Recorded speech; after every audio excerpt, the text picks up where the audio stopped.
Muchas gracias al Ateneo Mercantil de Valencia por ser nuestro anfitrión y bueno, muchas felicitaciones también por el significativo ciclo que han realizado. Las conferencias que me he perdido suenan todas sumamente interesantes y espero que hayáis disfrutado de ellas. Yo seguramente lo hubiera hecho.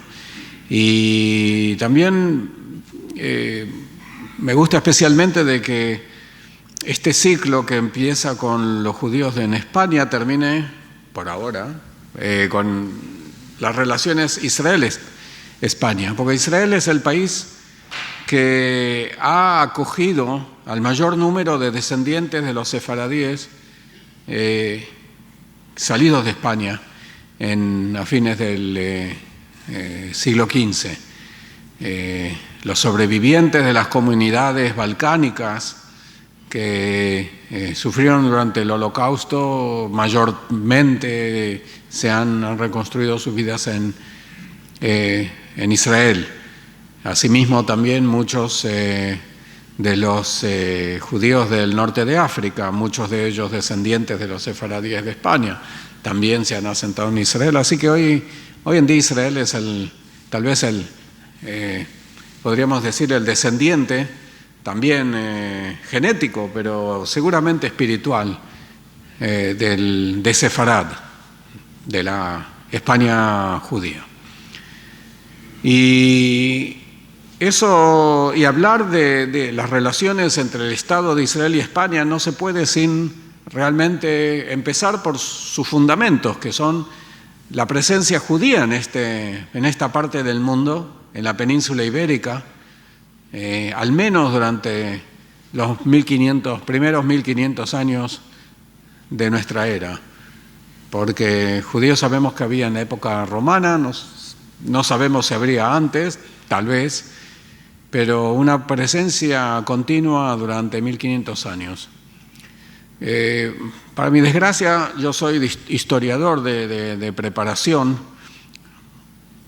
así que no soy muy dado a seguir la corriente de los mitos históricos, y tenemos que reconocer las cosas como fueron. Esos 1500 años tuvieron muchos altibajos y hubo épocas, como seguramente habrán escuchado anteriormente, hubo épocas de tolerancia, rara vez más que eso, y épocas de persecución muy difíciles que culminaron en la expulsión de la comunidad de judías y de los judíos en 1492 y la conversión en esas condiciones obviamente forzosa de muchos de ellos, por lo que siempre les recuerdo a los españoles que posiblemente también por sus venas corra no poca sangre judía, aunque sus recuerdos se hayan confundido en como diríamos, la neblina del pasado. Así que para nosotros realmente establecer relaciones diplomáticas con España fue un poco como volver. Y se ha mencionado anteriormente algunos de los representantes de esa cultura judía de Sefarad que tiene influencia en la vida judía de hasta hoy en día. Esos nombres como Maimónides, Nachmanides, etcétera, no son, para muchos judíos, no son cosas del pasado o literatura que hay que leer por razones para hacer culto, sino libros vivos que tienen influencia en la vida diaria porque se refieren a interpretación de la ley, ¿no? De la ley judía, que es parte de la vida de los judíos observantes. Para otros es parte de su legado cultural, histórico, en la que España tuvo algunas de sus páginas más brillantes y lamentablemente también algunas de las más tristes. Así que España tuvo como 500 años sin judíos, tal vez con mucho recuerdo de judíos. El tema judía ocupó a España por un tiempo, la Inquisición no dejaba tranquilo a los descendientes de aquellos que se convirtieron, leyes de pureza de sangre siguieron como una sombra también a muchos de ellos por siglos. Entiendo que algunas de esas leyes fueron anuladas recién en el siglo XX. Pero eso no es de lo que voy a hablar yo. Lo que quiero decir es que cuando surge el Estado de Israel en 1948, España estaba bajo el gobierno de Francisco Franco, que a los ojos de la mayoría de los judíos representaba el último eslabón del eje que había sido derrotado en la Segunda Guerra Mundial y que en forma colectiva, tal vez con diferente grado de responsabilidad, habían sido la causa de la destrucción de 2/3 del pueblo judío, del 85% de los judíos que vivieron en Europa, en los territorios conquistados por la Alemania nazi. Y por lo tanto, Israel no estaba dispuesta o predispuesta a normalizar relaciones con esa España. En realidad, una de las primeras cosas que hizo Israel cuando fue admitida a las Naciones Unidas en el 1949 fue votar en contra de la aceptación de España, que todavía estaba siendo considerada como una paria y no había sido admitida y no sería admitida en las Naciones Unidas todavía por varios años. Con el tiempo, el régimen franquista, asediado políticamente, diplomáticamente en Europa, encontró interlocutores en dos partes del planeta. Uno era Hispanoamérica, que en esa época también ayudó a España, también vendiendo alimentos en una época en que, vosotros lo sabéis mejor que yo, se estaban sufriendo serias penurias. Y la otra, el Oriente Medio. En esa época, bajo control colonial en gran parte por parte de Inglaterra y Francia. Varios de los que serían, digamos de otra manera, en el Oriente Próximo, después de la Segunda Guerra Mundial, había varios países que ya tenían una política exterior propia. Algunos de ellos todavía estaban bajo la tutela inglesa o bajo influencia francesa, pero estaban representadas en las Naciones Unidas. Y justamente por las mismas razones que el resto de Europa consideraba a Franco o a España como un país que había que evitar, esos mismos países del Oriente Próximo, los países árabes, justamente los veían con buenos ojos. Al final de cuentas, los mismos gobiernos de Francia, Inglaterra, los partidos laboristas en estos países que boicoteaban a Franco eran los mismos enemigos de los movimientos nacionalistas en Oriente Próximo, y los enemigos de mis amigos los enemigos de mis enemigos pueden ser mis amigos, y así es como países como Egipto, Irak, Líbano, que se iban independizando en los años de posguerra, podían encontrar un lenguaje común. Y la España de Franco, la España de la época del ministro de Relaciones Exteriores, Martín Artajo, posteriormente Castella, encontraron que eso de no tener relaciones diplomáticas con Israel era una ventaja. Y se formó de esa manera en esas décadas una situación por la cual España era más o menos, si no el único, casi el único país europeo que no tenía relaciones con Israel. Y España hizo una virtud de eso, y en el marco de su política exterior lo encontró beneficioso. Si era para un poco tratar de camuflar el hecho de que España también, como Francia, estaba ocupando parte de Marruecos, o para tratar de conseguir un tratamiento privilegiado después de la guerra del 73, cuando la OPEC, la Organización de Productores de Petróleo, impuso medidas restrictivas y boicot por razones políticas para demostrar que España no estaba en el mismo campo como Estados Unidos y otros países que por ahí habían ayudado a Israel, o para desviar la atención o disminuir el apoyo de la Organización de Unión Africana a los movimientos separatistas en las Canarias. Todas esas eran razones por las cuales la política, la diplomacia española consideraba conveniente mantener esa situación de evitar establecer relaciones diplomáticas con Israel. Pero esa situación obviamente cambió con la muerte de Franco, la transición y la democracia en España, el advenimiento de la democracia. Y en pocos años España restableció relaciones diplomáticas y normalizó sus relaciones con todos los países que anteriormente habían sido anatema para el gobierno de Franco o habían sido boicoteados. México, la Unión Soviética.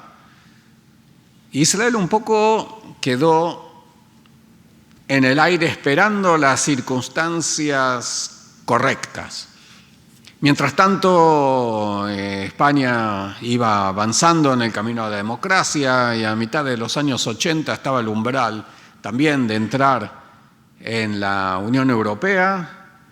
No me acuerdo si se llamaba Unión Europea en el 86, y en la NATO. ¿NATO es en castellano o en inglés? La OTAN. OTAN en castellano. Sí. OTAN. Y iba a ser el único país de la Unión Europea y de la OTAN que no tuviera relaciones con Israel. Ahí las cosas se pusieron un poco más. Y finalmente el que tomó la decisión valiente de establecer las relaciones diplomáticas finalmente fue Felipe González, gobierno del PSOE, a pesar de todas las reservas de sectores del Ministerio de Asuntos Exteriores que temía la reacción árabe, todo en una operación así muy secreta que incluía el envío de ¿cómo se dice?, de fuerzas especiales a las embajadas que se consideraban que podrían estar en peligro. ¿Cómo lo llaman? GEOS, las unidades de lucha antimotines para defender a las embajadas. Y no pasó nada. Se anunció el restablecimiento en enero de 1986 de relaciones diplomáticas entre los dos países y el cielo no se vino abajo. Y en realidad hubo alguna declaración, pero en realidad ya todos los países árabes sabían que eso era inevitable y no hubo ninguna gran reacción contraria. Pero esa herencia de esa aspiración española a siempre estar en balance, tratar de balancear las relaciones con el pueblo judío y con el nuevo Estado de Israel por un lado y por otro sus intereses que se fueron desarrollando durante todos estos años con el mundo árabe, fue una constante que guía la política española hasta hoy en día. Por un lado, es una relación basada en este pasado común, para bien o para mal, pero común. Ese recuerdo de Sefará, de la presencia que es inevitable hoy en día en España, donde yo creo que en un acto muy, muy positivo, tantas ciudades y pueblos están tratando de recuperar ese legado judío. Hoy se puede visitar, generalmente no hay restos físicos, están enterrados metros debajo del nivel de la calle de la mayoría de los lugares que uno visita, pero en algunos sí. Hay un baño ritual aquí, hay, me parece, 2 o 3 sinagogas que todavía que están identificadas ciertamente. La más impresionante, por supuesto, es la Sinagoga del Tránsito de Toledo, que en lo que uno puede admirar el tipo de grandeza que tuvo la civilización judía en estas tierras. Pero más que nada por la herencia, el legado espiritual, y también que se evidencia también todavía en nombres de lugares y de costumbres. ¿Qué pueblo, qué ciudad de España no tiene una judería? Y en esos lugares los judíos eran 10, 20, podrían ser hasta 30% de la población. Todo eso es parte de nuestro legado común, pero la España de hoy en día y la Israel moderna se paran firmemente sobre ese pasado, pero miran hacia el futuro. Y queremos establecer relaciones entre nuestros dos pueblos, que se nos conozcamos mejor, para también convertir en ese pasado también en un futuro. Yo creo que habría que mencionar primero de todo que España es muy popular en Israel. Los israelíes visitan en grandes números España. Por ahí los habéis notado porque entre los 80 y pico millones de turistas que llegan a España cada año, un milagro de por sí mismo, nosotros somos 350.000 más o menos. La mayoría llegan vía Barcelona, pero también tenemos vuelos directos a otros lados, especialmente a Madrid, pero hoy se puede llegar en avión a Alicante, a Málaga, últimamente on and off, también a Lérida hay vuelos, depende de la estación. En las estaciones, ciertas estaciones temporadas, quiero decir, hay vuelos directos a Tenerife. Los israelíes aman España. 350.000 por año significa que cada año, uno de cada 20 israelíes visita España. Algunos vienen para un viaje de legado judío y recorren las juderías. Otros vienen España turística y ahí, en fin, hay tanto para ofrecer que están dispersos por todos lados. Últimamente, el gran atractivo, los Pirineos. Tiene todo lo que Israel no tiene. Montañas altas, verde, infinita cantidad de agua, en fin, paisajes increíbles, los picos de Europa. Y lo menciono al final, pero no sé si ese es su lugar correcto, el fútbol. Sí, no puedo negarlo. Muchos miles de estos israelíes vienen a Barcelona y a Madrid. Me niego rotundamente aquí a ofrecer un juicio de grado de apoyo a uno o al otro. Vienen a ver los partidos del Barça y del Real Madrid. Y cuando hay un partido importante, vienen aviones especiales del doble o el triple de lo regular. Para Israel es mucho. Y yo creo que un poco nos hacemos sentir, especialmente cuando en lugares exóticos. Yo sé que en los Pirineos hay lugares, hay aldeas que tienen carteles en hebreo y donde piensan que Israel es una gran potencia porque todo el tiempo pasan turistas, como, en fin. El fútbol, por supuesto, entonces es muy popular. En Israel se ve, la gente se puede quedar tarde a la noche para ver un partido importante en España y todos tienen una identidad secundaria después de su amor a su equipo israelí favorito. Tienen una preferencia por el Barça, por el Real Madrid, también en secreto o no en secreto.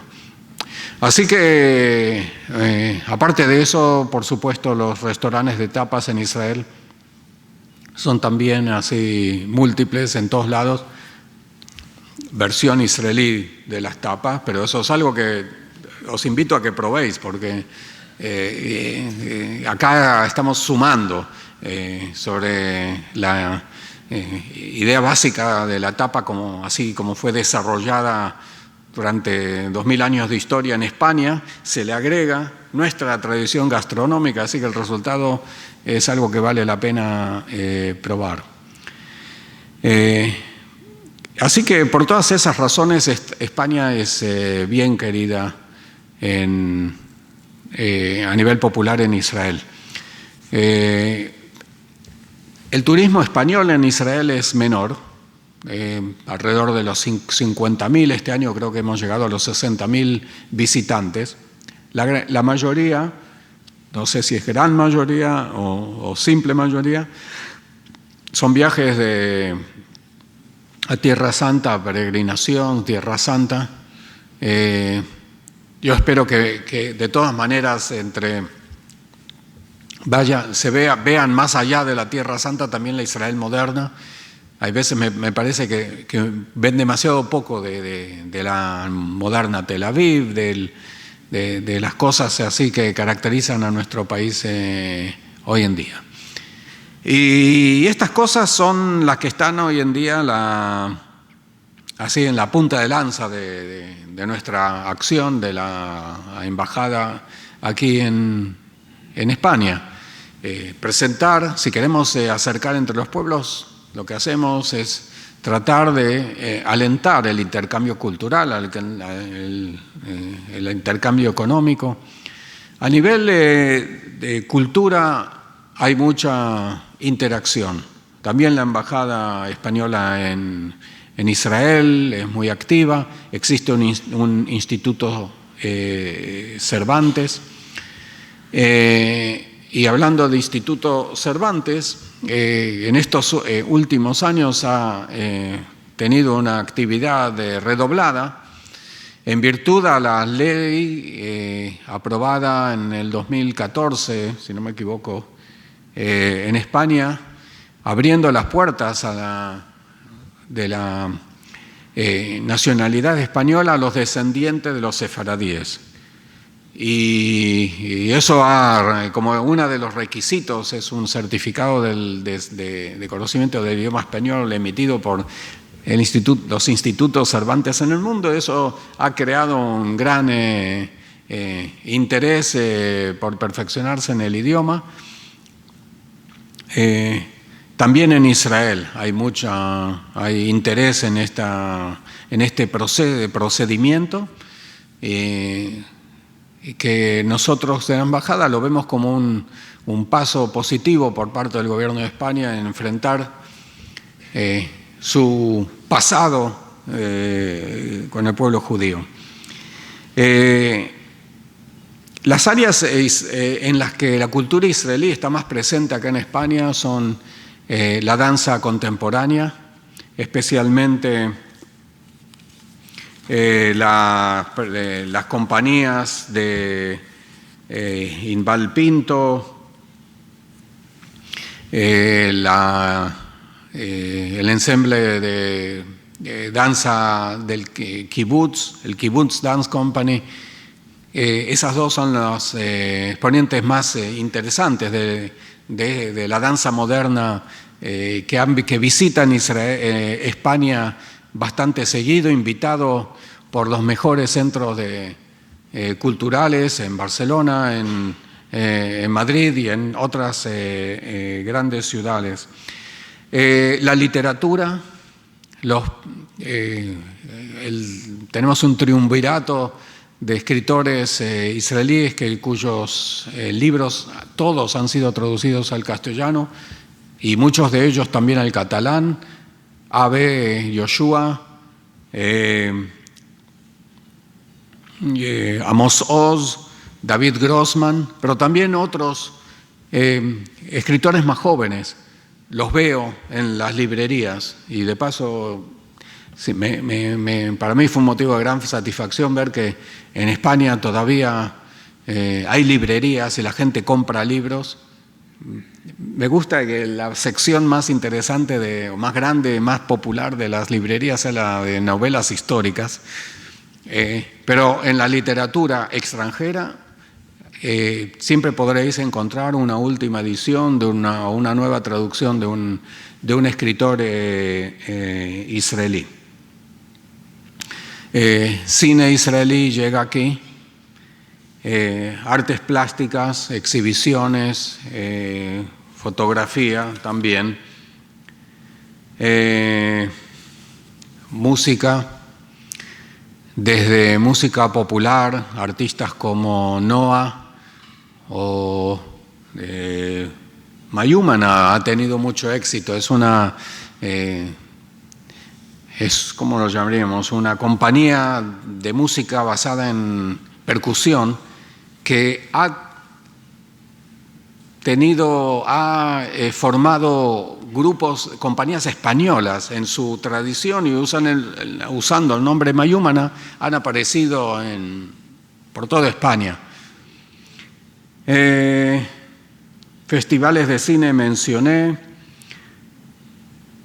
La Orquesta Filarmónica de Israel ha visitado España en el pasado y también en este año tendremos el gusto, tendréis, yo casi no voy a estar, de verla tocar, dirigida, creo que por última vez, por el maestro Zubin Mehta, el 18 de septiembre en Barcelona, el 19 de septiembre en Madrid. Así que nos gustaría hacer mucho más.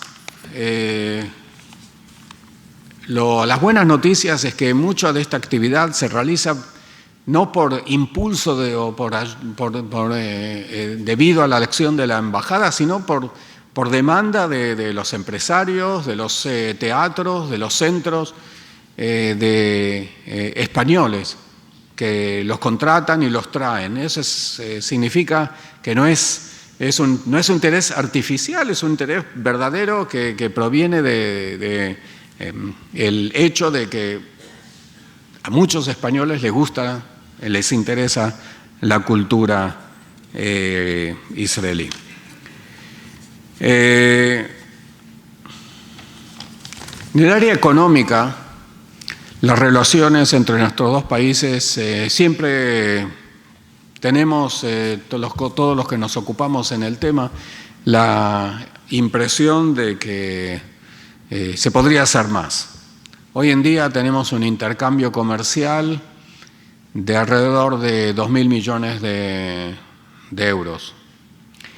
En el pasado, hasta hace pocos años, estaba bastante balanceado. Últimamente las exportaciones israelíes a España han disminuido algo y las exportaciones españolas a Israel han aumentado. Así que la situación hoy en día es que Israel exporta a España alrededor de 5.000 millones de euros y España exporta a Israel 3 veces más, como 1.500 millones de euros. Pero el balance comercial es solamente un aspecto de las relaciones económicas entre nuestros países. Primero hay servicios que son difíciles de contabilizar. Hay empresas que proveen servicios de alta tecnología que no entran en las estadísticas. Hay inversiones israelíes en España, muchas en bienes raíces, pero no solo en eso. Y hay una presencia significativa de compañías españolas que tienen una presencia, a veces una representación, una oficina, a veces lo que llaman una antena, que me imagino que no es una antena, para monitorear, para seguir las novedades de las compañías de alta tecnología en Israel, para ver qué cosas que son relevantes para ellas mismas. Estoy hablando de compañías como SEAT, Telefónica, los bancos, especialmente las divisiones dedicadas a las inversiones, que buscan productos israelíes de estas jóvenes compañías de alta tecnología, lo que llamamos high-tech, los startups, ¿sí? Las companies, en castellano, startup. Eso era un chiste. Que tienen productos relevantes para ellos. En temas como ciberseguridad, un tema que cada vez es más candente e importante, porque cuanto más dependemos de los ordenadores, más somos vulnerables a sabotaje, a la intrusión, etcétera. Israel, por necesidad, ha tenido que desarrollar ese área, y eso desborda en el mercado civil. Israel hoy en día es uno de los centros mundiales de la ciberseguridad, atrayendo como un cuarto de las inversiones mundiales en este área. En fintech es la tecnología relacionada al sector financiero. Los barcos se interesan. Temas relacionados a tecnologías cibernéticas, sistemas de almacenaje de información. Muchos de estos son temas que Israel se beneficia de los avances realizados en el área de la defensa. Cuando veteranos de ese sector pasan al sector civil y usan sus conocimientos para desarrollar productos de gran demanda que hacen nuestra vida más fácil. O en el caso de la biomedicina, o biotech, como les llaman, o biomed, son productos que también salvan vidas, ayudan a combatir enfermedades. Es un sector muy importante dentro de la tecnología avanzada de Israel, y muchas de las medicinas en uso en todo el mundo se originaron en descubrimientos israelíes. Si quieren, después en la parte de las preguntas podemos elaborar sobre cómo funciona nuestro sistema, lo que llamamos nuestro ecosistema de aliento a la innovación y al emprendimiento que lleva a esta situación. Y estos son todas áreas que interesan a las grandes compañías españolas, y que hoy en día hay compañías que representan, usan tecnología israelí, representan tecnologías israelíes, y no siempre se manifiestan en las cifras solamente de intercambio comercial. Hay incluso un fondo español que se especializa en inversiones en alta tecnología israelí, Cardumen. El modelo de innovación israelí despierta mucha curiosidad en España. Os lo digo porque nosotros recibimos muchos pedidos de conferencias sobre el tema, o simposios, o de organizar juntos, conjuntamente con centros tecnológicos o por parte de ayuntamientos o gobiernos autonómicos, pedidos para hacer cosas conjuntas, porque el modelo israelí tiene ciertas características específicas que lo han llevado a un éxito notable para un país tan pequeño. Al final de cuentas somos el tamaño de la Comunidad Valenciana, aunque tenemos posiblemente un poco más que la población de Cataluña, pero somos así, como en Valencia, pero un poco más alargados, ¿no? Lo que nos hace un poco más vulnerables, pero ese es el tamaño, eso es lo que tenemos. Y hemos logrado ubicarnos bien en este aspecto de la alta tecnología y la innovación, de manera que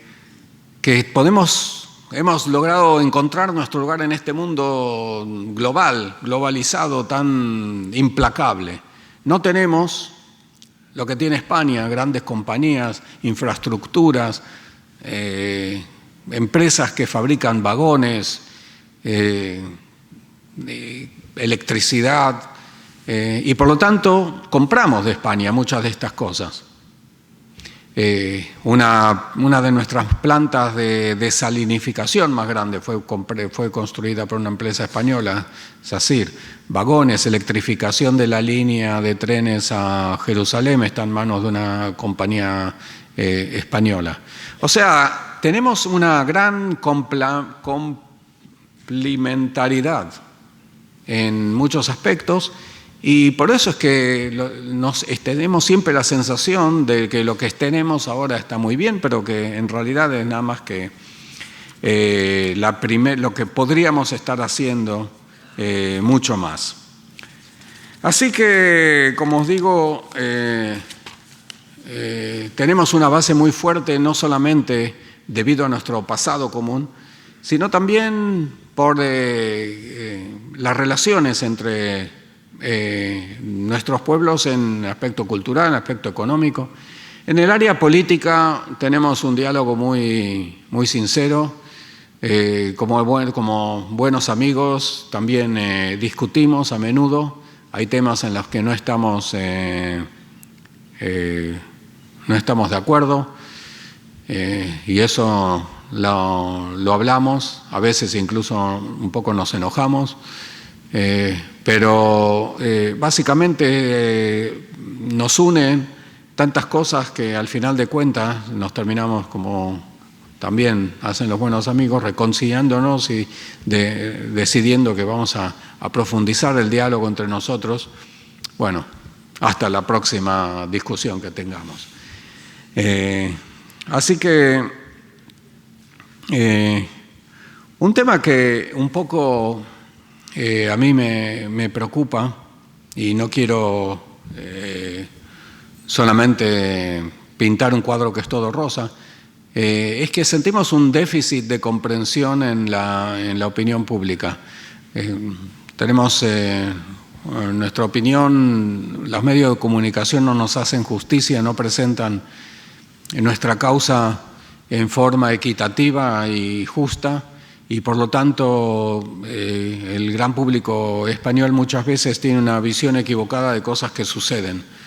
Hay muchas razones para eso, pero una de las consecuencias es que existe un movimiento anti-israelí que se ensaña con nuestro país y que se expresa en todo tipo de resoluciones en instituciones como ayuntamientos, parlamentos autonómicos, y mociones, incluso en los parlamentos, los parlamentos y el Congreso.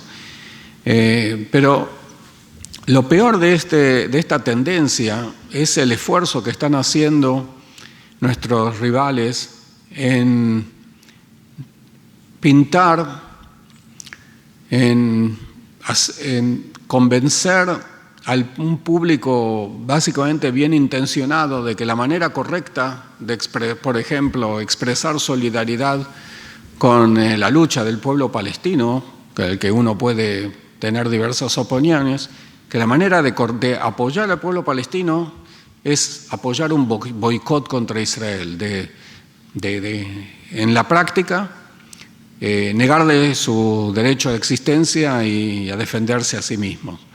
Porque para estos grupos, lo que ellos llaman la ocupación no es la ocupación de los territorios como consecuencia de esta guerra defensiva que hemos tenido que librar en 1967, sino que la ocupación para ellos empezó en la creación del Estado de Israel en 1948.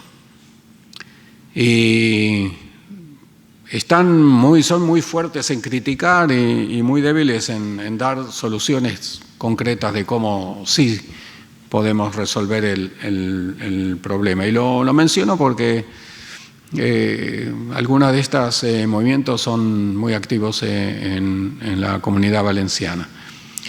Pero, por otro lado, yo creo que no pueden empañar la brillantez de la relación entre dos pueblos que tienen tanto en común y que tienen tanto de ganar en esta cooperación, que pueden profundizar más allá de lo que estamos haciendo hoy en día. Más cultura española en Israel, más cultura israelí en España, mejores relaciones comerciales, más innovación israelí para el beneficio de la economía española. Eso es el verdadero futuro, y ese es donde yo creo que tenemos que poner el énfasis. Todos aquellos que nos interesa y que nos preocupa el bienestar nuestro, pero también más importante de las futuras generaciones. Israel es un país que hoy en día está apostando por la economía del conocimiento, y yo creo que el futuro de todo el mundo está en esa dirección. Y nosotros estamos más que dispuestos a compartir nuestra experiencia y al mismo tiempo aprender de la experiencia de España en las cosas que aquí se hacen también. Así que estamos atados por un pasado común, y de esta manera juntos queremos construir también un futuro común. Muchas gracias.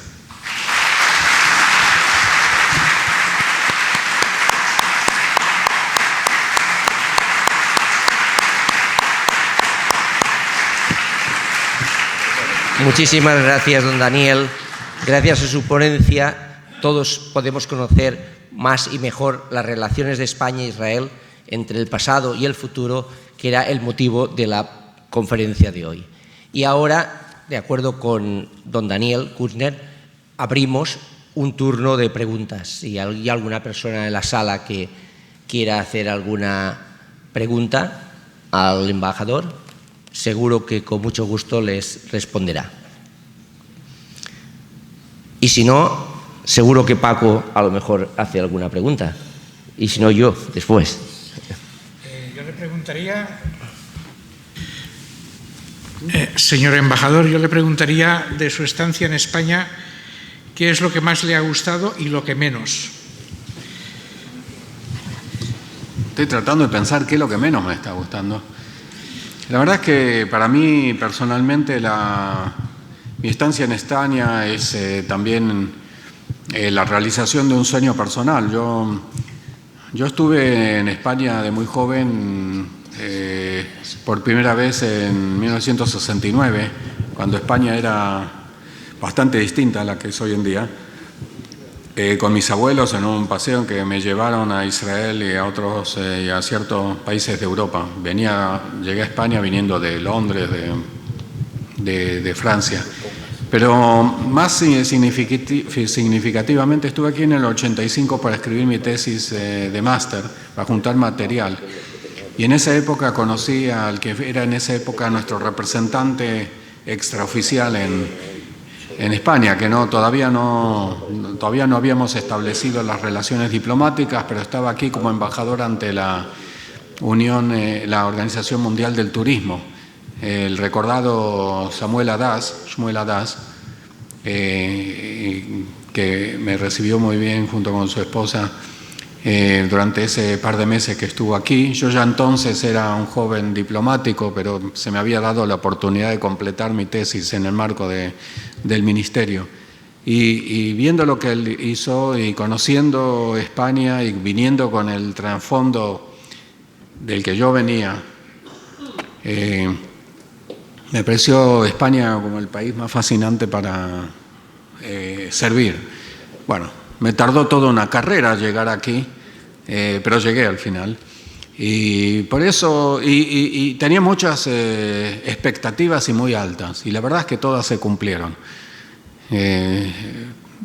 Muchas veces me parece que yo veo más cosas buenas en España de las que muchos españoles ven. Los españoles, como los israelíes, son muy autocríticos, pero quien viene de afuera ve no solamente las cosas malas, pero también las cosas buenas, y algunas, muchos españoles no están conscientes siquiera de lo que tienen, ¿no? Hay veces que uno necesita de pronto carecer de algo para entender la importancia que tiene, ¿no? El otro día, eso lo digo a propósito de que el otro día nos quedamos durante un día sin agua en la oficina. De pronto, eso de abrir una canilla y que sale agua ya no parece tan...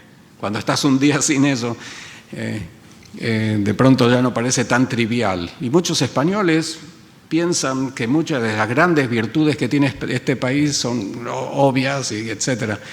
Así que este periodo que estuve aquí me permitió para conocer mejor y de primera mano a los españoles, que creo que tienen el potencial de ser uno de los pueblos más felices del mundo. Enamorarme de sus paisajes, de disfrutar de su comida. Me causa gracia porque cada vez que cuento a alguien que voy a algún lado, me dice, ahí se come bien. Entonces estoy esperando que algún día alguien me diga, ahí no se come bien. Todavía no ha sucedido. Y también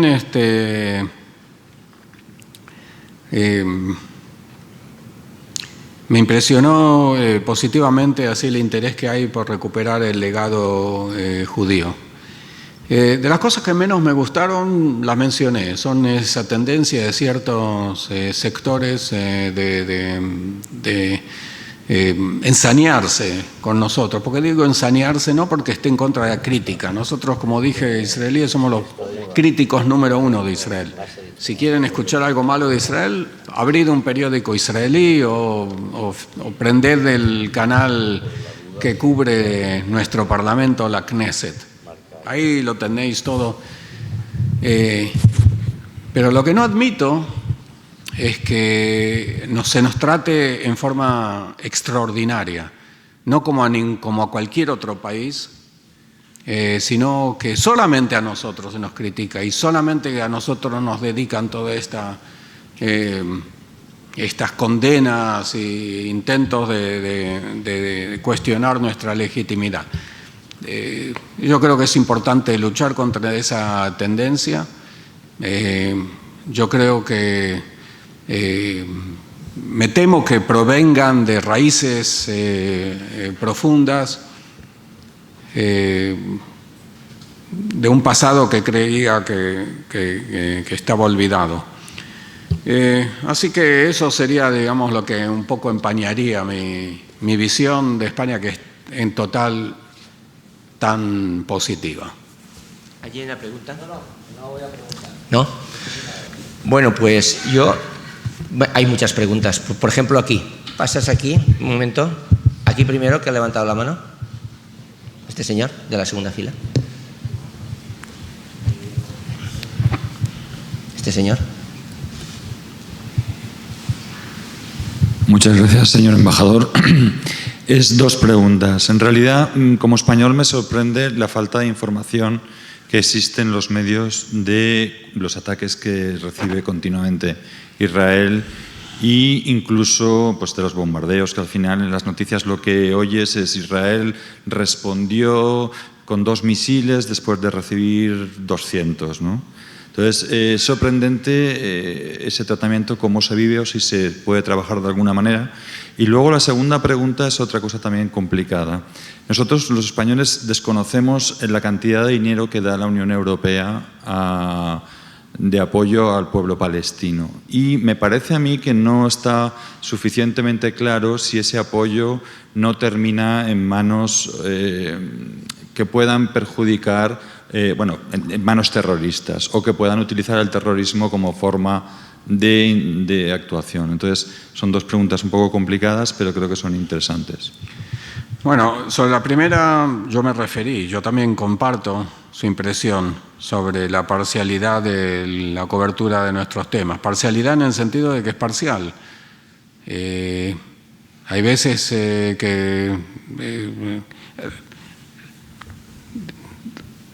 hay información sesgada, no es exacta, pero lo que más daño hace muchas veces son los titulares.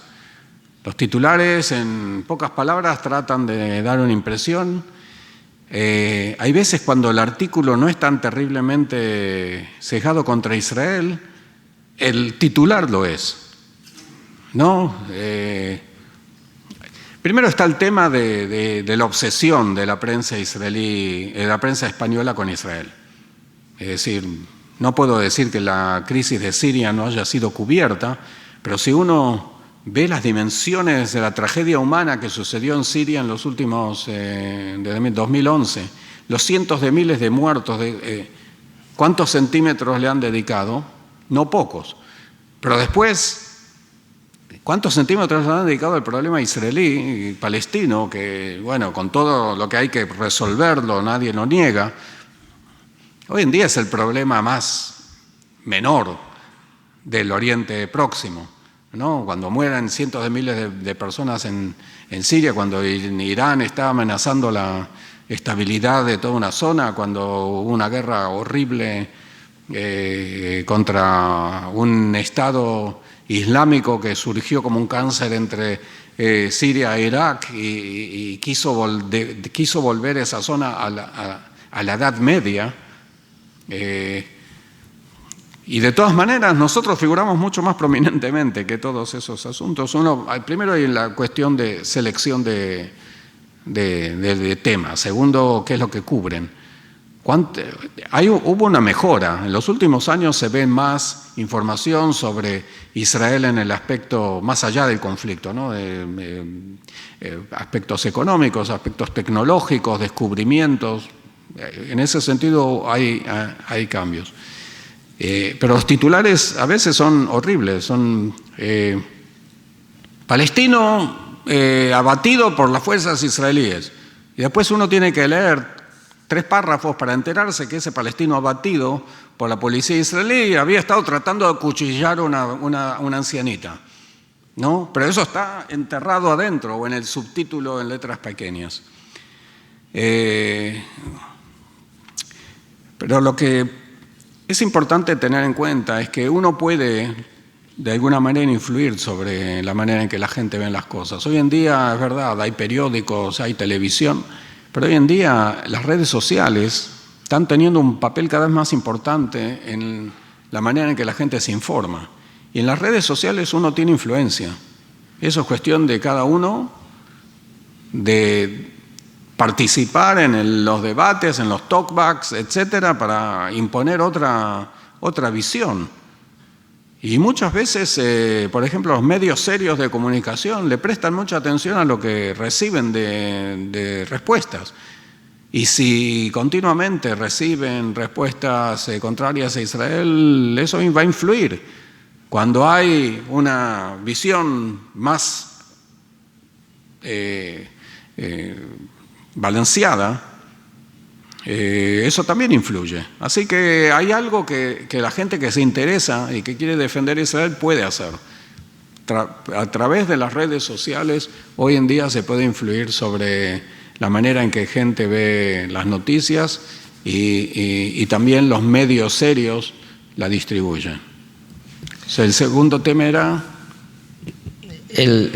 lo del dinero que recibe el pueblo palestino. Pues sí, hay un tema que nosotros no estamos en contra de la ayuda al pueblo palestino, o a los palestinos, a la autoridad palestina, pero tiene que estar muy controlado, porque hay organizaciones supuestamente benéficas que usan su cara benéfica como camuflaje a sus actividades políticas y en algunos casos islamistas y terroristas. Y por eso hay que controlar, llamamos a los países, en el caso de España la ayuda, por ejemplo, puede estar muy descentralizada. Está la ESID, el organismo oficial que canaliza la cooperación internacional española, pero las comunidades autonómicas tienen proyectos de cooperación, los ayuntamientos tienen programas de cooperación y nosotros llamamos siempre a asegurarse de que ese dinero va a donde tiene que ir y que no es aprovechado por organizaciones terroristas o asociadas a la violencia. Bueno, yo voy a ceder la palabra, ahora va a hablar Rafael Roig, pero lo que sí que haría una solicitud a todo el público que hay aquí, que procuremos hacer las preguntas con relación al tema que nos ocupa hoy, que es las relaciones entre España e Israel, entre el pasado y el futuro. Muchas gracias. Rafael. Bien, buenas tardes, sea bienvenido, señor embajador. Yo quisiera formularle una sugerencia antes de hacerle la pregunta, que a partir de ahora introduzca entre los aficionados al fútbol de Israel que también sean seguidores del Valencia Club de Fútbol, que es un equipo más y que recientemente ganó la Copa a otro equipo muy famoso y que, por lo tanto, a partir de ahora tengan usted un firme defensor. Todo el mundo se dio cuenta de eso. Valencia está en los titulares. Muy bien. Yo quisiera, en la línea de estos dos países, estos dos estados como Israel y España, que constituyen dos baluartes en la defensa del mundo occidental en el Mediterráneo, y que los dos han compartido historia, por cierto, permítanme recordarle que diplomáticos españoles durante la época terrible del Holocausto sirvieron para evitar el tremendo holocausto que se produjo, salvando miles de vidas de ciudadanos sefardíes y judíos para evitar la matanza de aquella barbarie nazi. Yo creo que es conveniente recordar, por ejemplo, la figura de don Miguel Ángel Sanz Briz, que fue una figura de un diplomático español que contribuyó poderosamente a minorar. Ahora viene la pregunta, directamente. Mire, desgraciadamente, el otro día, el 27 de mayo, la prensa española venía esta noticia. Se la voy a leer textualmente para evitar cualquier otra y posible interferencia. Yair Netanyahu, hijo mayor del primer ministro israelí Benjamín Netanyahu, ha sugerido en Twitter a árabes y musulmanes que si quieren liberar tierras ocupadas, empiecen por Ceuta, Melilla y otros enclaves españoles en el norte de África. Queridos árabes y musulmanes, ¿queréis liberar tierras árabes e islámicas ocupadas? Aquí tenéis un buen comienzo, aseguró la noche del domingo en un mensaje que adjuntaba un mapa con las ciudades españolas en el norte de África y otras islas en el mar de Alborán.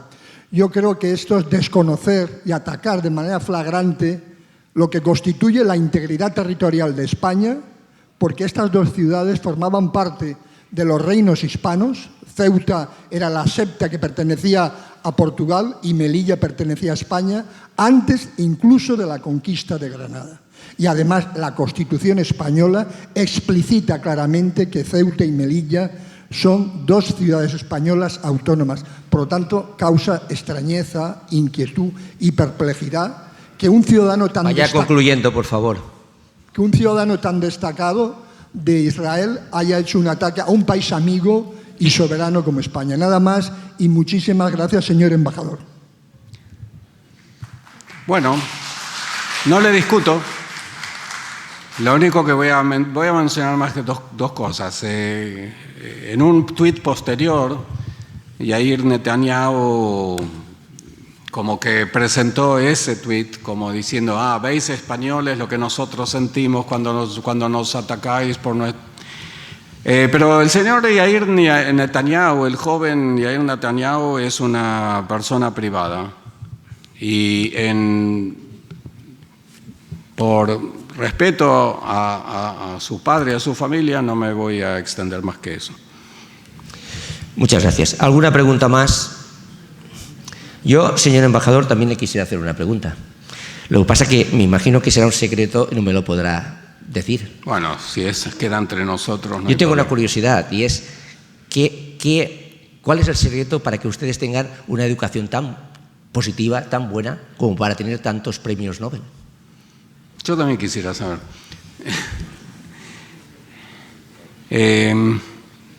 Bueno, no tengo una respuesta clara. Es decir, Israel... hay varias cosas que uno puede tomar como indicadores o que contribuyen. Uno, Israel invierte el 4,3% de su producto, de su PIB, en investigación y desarrollo civil, solamente en el civil. Más del 4% de su PIB. El tema del conocimiento que mencioné antes como un tema central está imbuido en nuestro movimiento nacional desde el primer momento. Cuando durante el siglo XIX, junto con otros movimientos nacionales, también el pueblo judío quiso tener su propio hogar nacional, eventualmente su país, ya entonces el tema de desarrollar centros de excelencia, de enseñanza y de investigación estaban ahí. En 1917 se puso la piedra fundamental de la Universidad Hebrea de Jerusalén. En esa época todavía los ingleses estaban persiguiendo a los turcos fuera del territorio que después pasó a ser el mandato británico de Palestina. O sea, todavía no había nada, pero ya habían puesto la piedra fundamental. Y era un acto, todo el mundo sabía que era simbólico porque recién se empezó a construir 10 años más tarde.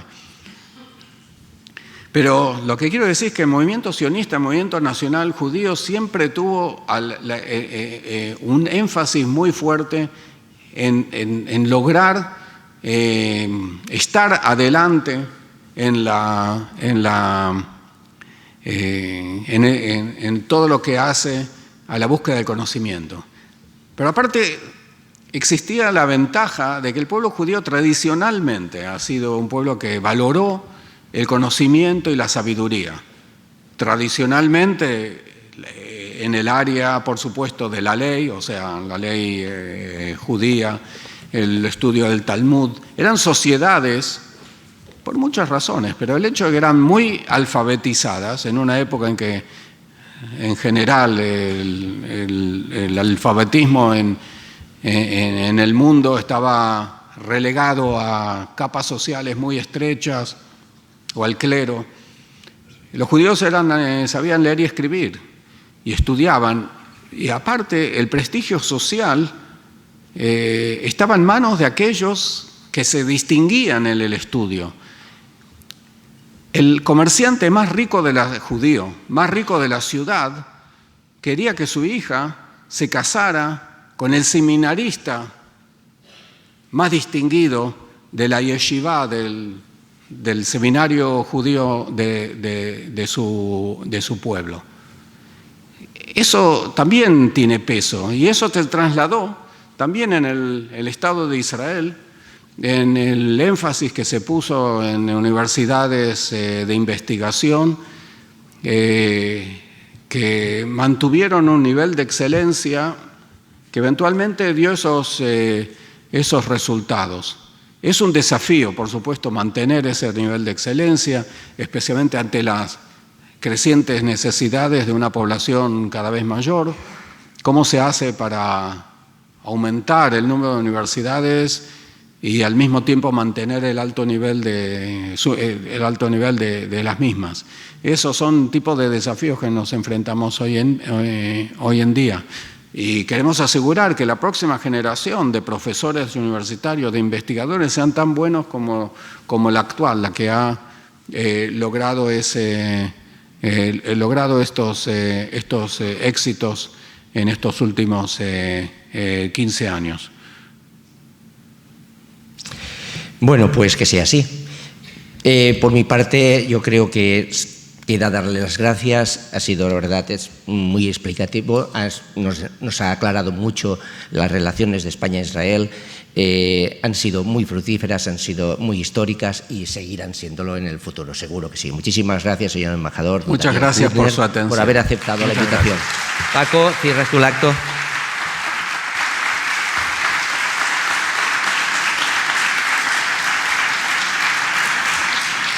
Bien, con esta conferencia se cierra el ciclo El pueblo judío y España. Espero que les haya gustado a todos ustedes. Quiero dar particularmente las gracias al señor embajador por haberse trasladado a Valencia a esta conferencia, a la Junta Directiva del Ateneo, a todos los socios y a todos los amigos que han venido aquí, y muy particularmente a don Vicente Oltra, que ha sido impulsor de este ciclo de conferencias. Don Vicente, muchas gracias.